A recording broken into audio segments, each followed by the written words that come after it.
Dzisiaj chciałabym przypomnieć Wam o tym, jak tania i powszechnie dostępna sól może zdziałać cuda w wielu uprawach. To, co przedstawię, stanowi tylko drobną część zalet w jej stosowaniu. Niezastąpiona w uprawie czosnku, cebuli, buraków, marchwi, a także skutecznie zwalcza mszyce, tak bardzo dla nas uciążliwe. Zapraszam.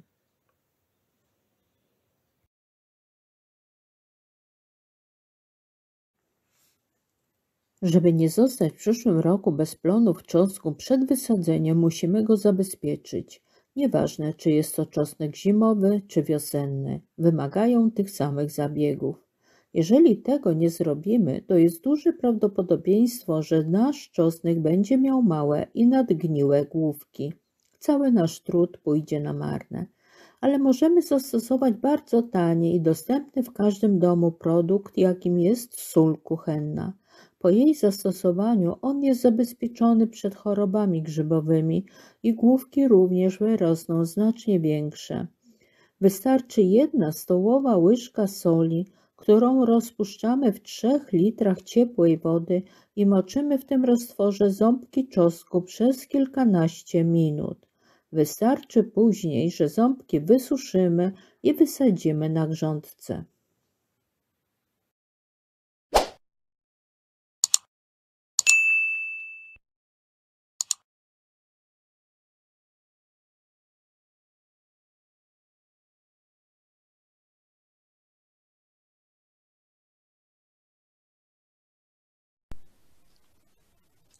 Dlaczego i jak podlewać buraki słoną wodą?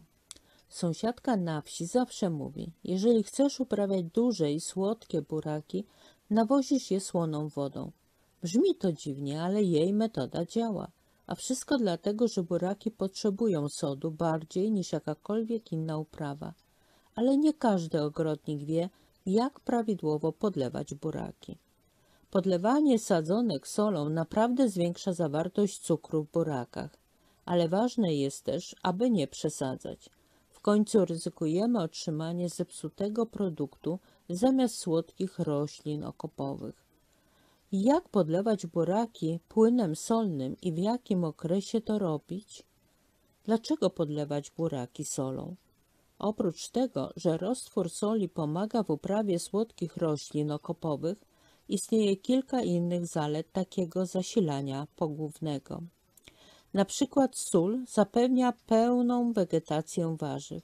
Buraki szybko rosną i powiększają swoje rozmiary.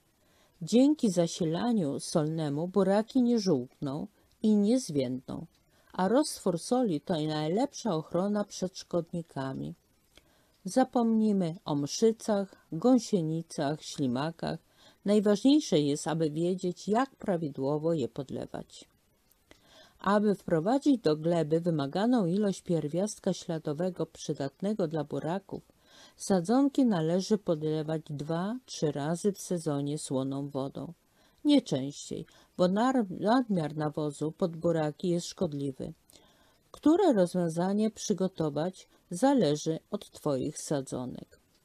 Top dressing dla zdrowych buraków z dużymi zielonymi liśćmi to 1 łyżeczka soli na 10 litrów ciepłej wody.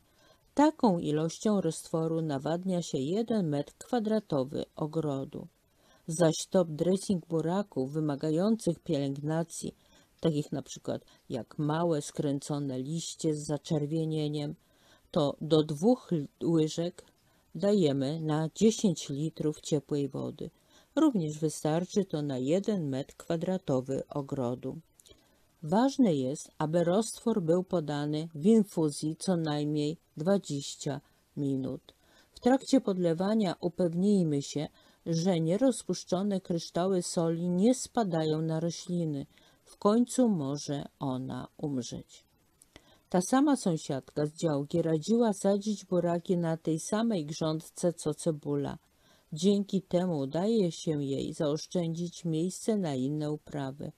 I ma je, uwierz mi, imponujące.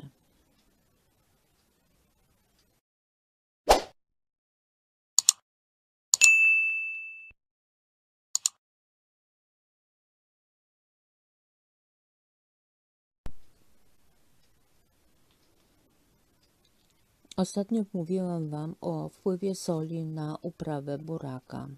Dzisiaj powiem z kolei, jak sól kuchenną możemy wykorzystać przy uprawie cebuli, do podlewania jej. Jak zrobić to prawidłowo? Głównym problemem przy uprawie bezproblemowej cebuli, dotyczy to również szczypioru i dymki, są choroby i szkodniki. Jest proste narzędzie, które kosztuje grosze i jest zawsze pod ręką. Na dobre zbiory pomoże w uprawie zwykła sól. Roztwór soli może zniszczyć larwy muszki cebulowej, uniemożliwia też dorosłym składanie jaj. To narzędzie może pokonać zarodniki grzybów i patogenne mikroorganizmy. Aby uzyskać odpowiedni efekt soli, ważne jest, aby przestrzegać zasad w odpowiednim czasie i odpowiednio przygotować kompozycję. Takie narzędzie ma wiele zalet. Jest bezpieczne dla dzieci i zwierząt, nie szkodzi alergikom, nie psuje gleby, jest opłacalne, dobrze stymuluje wzrost i zapobiega chorobom cebuli. Roztwór pomoże chronić roślinę przed chorobami i nakarmić ją azotem. Na 10 litrów wody weźmy 30 g zwykłej soli. Dodajmy taką samą ilość jodowanej i łyżkę amoniaku. Natychmiast użyjmy roztwór. Podlejmy grządki z cebulą. Zabieg należy powtórzyć po 3 tygodniach, tym razem bez amoniaku. W razie potrzeby wykonuje się trzecie podlewanie, składające się tylko z soli i wody. Ziemia zajęta przez grzyby jest od wiosny podlewana solą kuchenną. Przygotowuje się to w ten sposób. Na 10 litrów wody weźmy 50 g soli i 2 łyżki amoniaku oraz kilka kryształków nadmanganianu potasu. Aby polać metr kwadratowy ziemi, potrzebujemy całego wiadra, czyli 10 litrów wody. Za pierwszym razem musimy podlać cebulę, gdy pojawią się pierwsze kiełki. Następnie po 3 tygodniach. Trzecie podlewanie nie zawsze jest potrzebne, tylko jeśli choroba nie ustąpi. Po drugim zabiegu powinno minąć co najmniej 10 dni.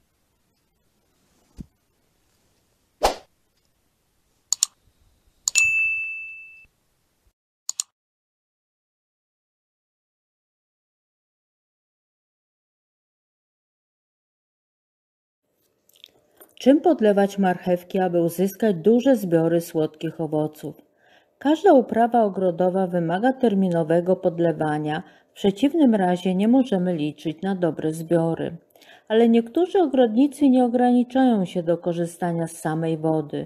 Dodają jeden sekretny środek do podlewania marchewki, aby uzyskać duże zbiory słodkich owoców. Wiele pokoleń ogrodników zauważyło, że marchewki lepiej rosną, jeśli są podlewane wodą, w której rozpuszcza się sól. Sekret polega na tym, że dzięki chlorkowi sodu przyswajanie składników odżywczych przez marchew jest znacznie przyspieszone. Roztwór soli odstrasza szkodniki, które niszczą plony marchwi.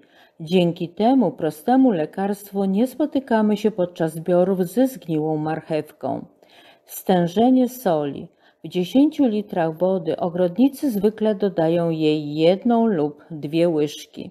Trzeba wymieszać aż do całkowitego rozpuszczenia. Przed użyciem słodnej wody gleba w ogrodzie musi być wilgotna, w przeciwnym razie istnieje duże prawdopodobieństwo zaszkodzenia marchwi.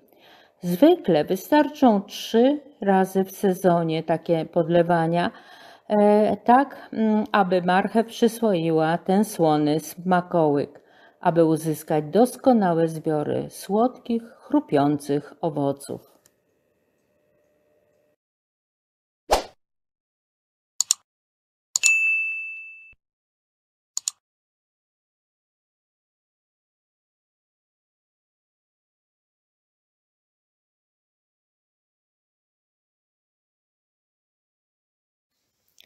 Może trudno w to uwierzyć, ale na moich oczach ten koktajl pogonił mszycę.